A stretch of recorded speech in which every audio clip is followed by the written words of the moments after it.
Baiklah, pada kesempatan ini kami dari kelompok 7 akan mempresentasikan hasil dari pekerjaan kami yang berjudul Perubahan Teknologi dalam Bidang Makanan. Untuk anggota kelompok kami terdiri dari 6 orang, yaitu yang pertama Yepta Samosir, lalu saya sendiri Johannes Menurung, lalu Risa Siotang, kemudian Martin Sibanjuntak, dan Cindu Tapia, lalu Bantas Solargetia. Sejarah dan perkembangan teknologi dalam mengelola makanan. Pada zaman dahulu, yaitu tepatnya pada zaman Paleolitikum, manusia memakan makanan mentah tanpa dimasak terlebih dahulu, sehingga makanan pokok manusia pada zaman dulu adalah buah-buahan, di mana buah-buahan ini sangat mudah diambil dan dikonsumsi. Kemudian pada 50.000 tahun lalu, Neanderthal menggunakan alat batu untuk membuat percikan api. Alat batu yang sering digunakan yaitu kapak tangan ini diprediksi merupakan bagian dari tradisi Mousterian atau tradisi pembuatan alat kaum Neanderthal Red. Umurnya sekitar 50.000 tahun. Ini semacam senjata tajam bagi kaum Neanderthal yang berguna untuk berbagai macam hal dan digunakan dalam jangka waktu lama. Hal ini dibuktikan dengan temuan jejak spirit atau mineral yang mengandung besi, belerang, dan red di sisi datar alat tersebut. Bekas pukulan itu diduga muncul saat digunakan untuk pembuatan api. Dengan ditemukannya api, manusia memakan hasil buruannya menggunakan api yang berasal dari batu tersebut. Oke, selanjutnya akan dilanjutkan oleh teman saya. Terima kasih atas kesempatan yang diberikan kepada saya. Nama saya Martin Simanjuntak dengan NIM 11418045. Saya akan melanjutkan. Pada zaman dahulu orang-orang menggunakan tungku dan kayu bakar. Jadi awalnya manusia mengenal yang namanya kompor. Tungku api terbuat dari tanah liat yang pertama kali ditemukan di Cina dan diperkirakan telah berasal dari zaman dinasti Qin sekitar 221 sampai 207 sebelum Masehi. Ini mirip dengan komado yang digunakan di Jepang, berbentuk kotak persegi dengan bahan bakar kayu ataupun batu bara. Alat masak yang berasal dari masa kekaisaran Kofun sekitar abad 3 sampai 6 Masehi ini semakin berkembang dan digunakan masyarakat Jepang kekaisaran Edo pada tahun 1603 sampai 1867 Masehi. Sekitar abad ke-18 Masehi masih memasak secara terbuka dengan pembakaran kayu bakar.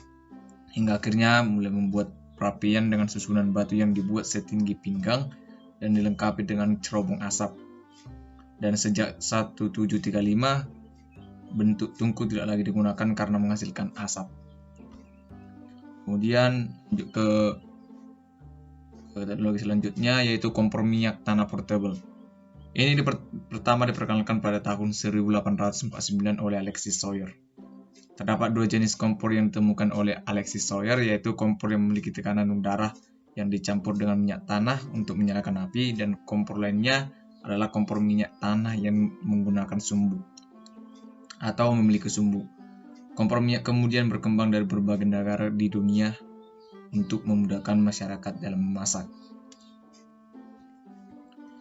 Kemudian lanjut ke teknologi selanjutnya, yaitu kompor gas.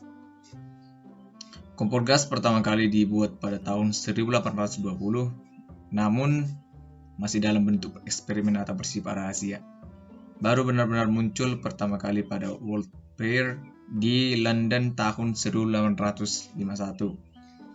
Mulai tahun 1880, kompor gas semakin dikenal masyarakat luas dan berkembang secara komersil, walaupun agak terhambat karena pertumbuhan jaringan pipa yang lambat.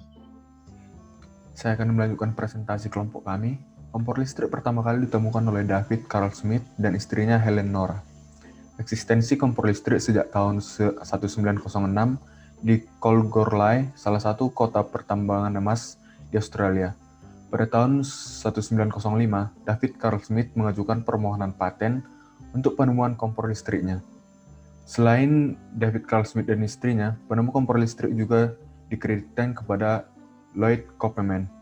Dia mengajukan paten kompornya pada tahun 1915 dan menjualnya 2 tahun kemudian untuk Westinghouse. Komponen penting dari kompor listrik Copeman adalah termostat yang dipatenkan pada tahun 1909. Perkembangan alat memasak makanan.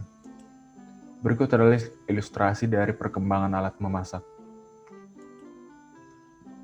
Pada awalnya sebelum manusia menemukan api, manusia memakan makanan secara mentah. Setelah ditemukannya api, manusia mulai memasak hasil buruannya dengan api yang berasal dari batu. Selanjutnya memasak menggunakan tungku dan kayu bakar, yang menjadi awal mula manusia mulai mengenal kompor. Kemudian perapian dengan susunan batu yang dibuat setinggi pinggang dan dilengkapi dengan cerobong asap. Setelah itu, kompor minyak tanah portable. Pada tahun 1851 ditemukan kompor gas. Kemudian George B. Simpson akhirnya memperkenalkan kompor yang pemanasnya didapat dari listrik pada 20 September tahun 1859. Hingga saat ini manusia relatif menggunakan kompor gas atau kompor listrik. Selanjutnya tahapan DIKW. Tahapan DIKW secara sederhana merupakan tahapan yang dialami si pemikir tadi sampai menciptakan sebuah ide. Dalam hal ini adalah kompor listrik. Kita mulai dari data. Ketika saat itu orang mau memasak itu kan perlu api untuk memasak. Api ini untuk memanaskan dan sebagainya. Lalu si pemikir tadi berusaha berpikir apa yang bisa digunakan selain api untuk memanaskan sesuatu. Lalu dia teringat bahwa arus listrik memiliki medan elektromagnetik dan elektromagnetik itu bisa beradiasi. Nantinya data tersebut akan berubah menjadi informasi di mana benturan medan elektromagnetik bisa menghasilkan kalor. Lalu ada juga data bahwa arus listrik itu kan bisa mengalir di benda stainless, besi dan baja. Sedangkan perlengkapan masak sudah kebanyakan terbuat dari besi dan stainless. Jadi terlahir lagi informasi bahwa medan elektromagnetik itu bisa mengalir di peralatan masak. Lalu kemudian data lagi, listrik apakah ada di semua tempat? Ada, listrik ada, ternyata listrik itu ada di hampir semua rumah. Jadi dari informasi ini tadi kita bisa mendapatkan knowledge bahwa ketika benturan medan elektromagnetik bisa menghasilkan kalor dan medan elektromagnetik tadi bisa mengalir di peralatan masak, maka dia berpikir bahwa mungkin hal ini bisa dimanfaatkan untuk memasak. Maksudnya tadi reaksi elektromagnetik tadi bisa dimanfaatkan untuk memasak. Jadi kemudian dari knowledge tadi, maka dia akan mulai berpikir bagaimana cara merealisasikannya. Disitulah terjadi wisdom. Nah, wisdom tadi merupakan proses di mana dia merealisasikan dari pengetahuan yang tadi sebelum-sebelumnya. Untuk itu dia mulai merancangnya. Kemudian dia menempatkan terjadilah desain seperti ini. Dia menempatkan plat besi di kompor listriknya. Nah, ini gunanya tadi untuk mengalirkan listrik tadi yang kita data tadi. Listrik akan dialirkan di sini sehingga di besi ini akan ada gelombang atau medan elektromagnetik. Nah, di peralatan masak itu kan juga merupakan besi atau stainless ya. Jadi medan elektromagnetik itu bisa mengalir di tempat memasak tadi. Nah, mengalirnya tadi di tempat memasak tadi itu kan tadi menyebabkan kalor. Jadi bagian bawah dari tempat peralatan memasak ini akan panas dan panas itu bisa kita manfaatkan untuk memasak. Nah, itulah wisdom tadi yang tercipta yang digunakan dalam membuat peralatan memasak dari listrik, yaitu kompor listrik. Baiklah, di sini saya akan melanjut mengenai pengaruh kompor listrik masa kini terhadap pekerjaan manusia. Pertama, lebih ramah lingkungan. Penggunaan gas dan api pada kompor konvensional mengeluarkan polusi berupa CO2 yang merusak lingkungan dalam jangka panjang. Sementara itu, kompor listrik yang menggunakan konduktor listrik tidak mengeluarkan polusi sama sekali saat digunakan untuk memasak. Selain itu, rata-rata konsumsi gas LPG rumah tangga mencapai 144 kg dan emisi CO2 sebanyak 429,7 kg. Dengan kompor gas yang masih mendominasi di Indonesia, tingkat polusi dikeluarkan sangatlah tinggi, memberikan efek buruk terhadap lingkungan. Kedua yaitu penyebaran panas merata. Dengan sistem induksi yang digunakan, kompor listrik mempunyai kemampuan menyebarkan panas lebih merata dibandingkan kompor gas yang menggunakan sumbu. Belum lagi saat sumbu pada gas yang mati dan api tidak menyala dengan penuh membuat penyebaran panas tidak merata. Kompor listrik dengan gelombang elektromagnetik yang dikeluarkan masalah seperti itu membuat proses memasak lebih mudah. 3. Kompor listrik lebih hemat energi. Dengan penyebaran panas yang lebih merata dan konstan, Kompor listrik justru membuat Anda bisa menghemat penggunaan energi untuk memasak. Keempat, kompor listrik mudah dibersihkan. Desain yang lebih rata dan mulus membuat kompor listrik lebih mudah dibersihkan daripada kompor gas dan kompor lainnya. Pada kompor gas dan kompor lainnya, kita harus melepas beberapa bagian seperti penyangga tungku kompor untuk bisa membersihkan kompor secara menyeluruh. Kompor listrik ternyata justru lebih efisien dibandingkan menggunakan kompor berbahan bakar gas ataupun minyak. Hal ini disampaikan oleh PT PLN Persero berdasarkan hasil penelitian yang dikembangkan oleh mereka. Penggunaan kompor listrik akan lebih aman karena terhindar dari kebakaran seperti pada penggunaan kompor gas atau kompor konvensional lainnya. Tetapi juga kompor listrik lebih mudah karena energi listriknya sudah tersedia. Aman di sini maknanya secara luas adalah dari segi energi buang. Maka menggunakan energi listrik dalam memasak sekaligus juga berarti aman dalam arti tidak ada gas buang atau reduksi yang mengakibatkan polusi. Selain mudah, produktivitas bagi pengusaha UMKM dapat lebih meningkat. Hal ini karena dengan suhu panas yang merata secara stabil, lamanya memasak menjadi lebih singkat. Di sini menggunakan kompor listrik induksi akan lebih efisien. Para pengguna kompor listrik induksi tinggal mencolok kompor listrik induksi pada stop kontak yang ada di rumah. Dengan demikian, para pengguna kompor listrik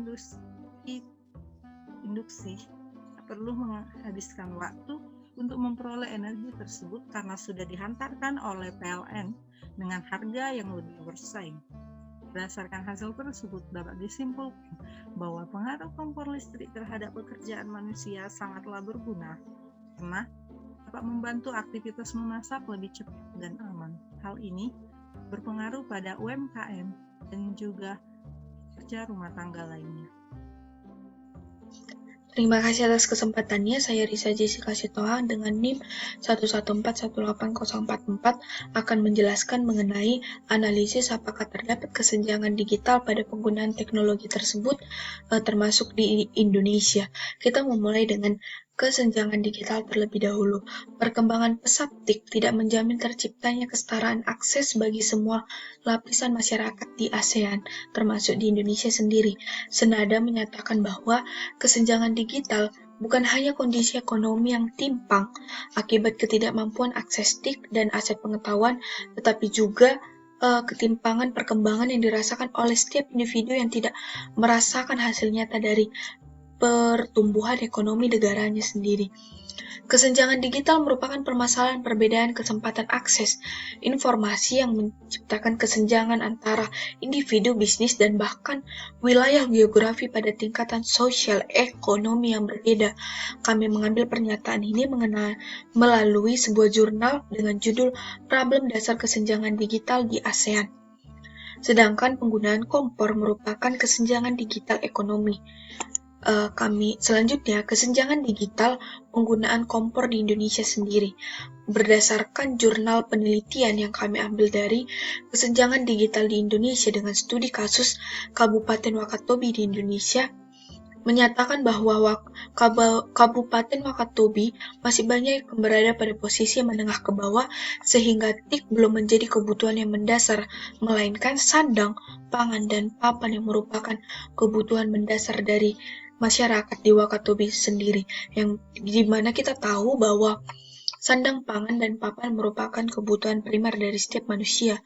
Sumber daya manusia di Kabupaten Wakatobi sendiri masih tergolong cukup rendah, dan kompor tradisional merupakan alat yang digunakan untuk memasak pada zaman dahulu masih digunakan di Wakatobi sendiri dan beberapa di daerah di Indonesia. Penggunaan bahan bakar utama masak dengan bahan bakar sebagai kayu, arang, minyak tanah, dan briket sangat banyak digunakan di Indonesia. Dapat kita lihat dari grafik tersebut bahwa pada tahun 2017 sendiri penggunaan bahan bakar berpolutan tinggi yaitu 63% masyarakat masih menggunakannya. Di sini terdapat gambaran peta Indonesia, dan bagian sini adalah daerah Papua yang memiliki masyarakat sebagian besar masih menggunakan penggunaan bahan bakar dengan berpolutan tinggi, seperti kayu bakar, briket, arang, dan minyak tanah. Sedangkan bahan bakar dengan berpolutan tinggi menyebabkan tidak baik kesehatan bagi masyarakat seperti penyakit pneumonia, yaitu atau sesak napas, ataupun dapat menyebabkan efek rumah kaca atau emisi karbon dioksida pada pemanasan global sendiri yang membuat kerusakan pada alam di Indonesia termasuk di dunia. Selanjutnya, sedangkan dalam hal menggunakan kompor dan gas tabung masih terjadi kebakaran atau ledakan berasal dari kompor gas. Di sini maksudnya terjadinya kebakaran atau ledakan ini menyebabkan bahwa penggunaan kompor gas masih minim keamanannya, dan kompor gas sendiri berasal dari gas alam, di mana gas alam merupakan sumber daya alam yang tidak dapat diperbaharui. Itu berarti bahwa lambat laut gas alam akan menipis dan penggunaan kompor gas sebaiknya dikurangi bahkan dihilangkan. Kesimpulan yang dapat kita ambil dari permasalahan tersebut bahwa pemerintah siapkan insentif dorong penggunaan kompor listrik. Mengapa kompor listrik? Pada slide sebelumnya menyatakan bahwa pengaruh kompor listrik pada masa kini yaitu lebih ramah lingkungan, penyebaran panas merata, dan lebih hemat energi. Itu berarti bahwa pengaruh kompor listrik sangat mempengaruhi kesehatan bahkan alam untuk Indonesia sendiri, bahkan untuk dunia sendiri. Ada baiknya, namun kesenjangan digital penggunaan kompor ini belum terlalu dilihat oleh pemerintah sendiri. Namun suatu saat penggunaan kesenjangan digital ini sendiri mengenai penggunaan kompor, termasuk penggunaan kompor listrik akan menjadi salah satu perhatian yang harus dilakukan oleh pemerintah sendiri untuk mengurangi kesenjangan digital, termasuk kesenjangan digital ekonomi di Indonesia sendiri. Pada presentasi ini kami mengambil beberapa referensi, yaitu melalui slide mengenai DIKW dari slide ITDAL sendiri, beberapa blogspot ataupun WordPress, dan beberapa jurnal yang kami ambil dari sebagai referensi kami. Dan sekian presentasi dari kami mohon maaf jika ada kesalahan. Terima kasih.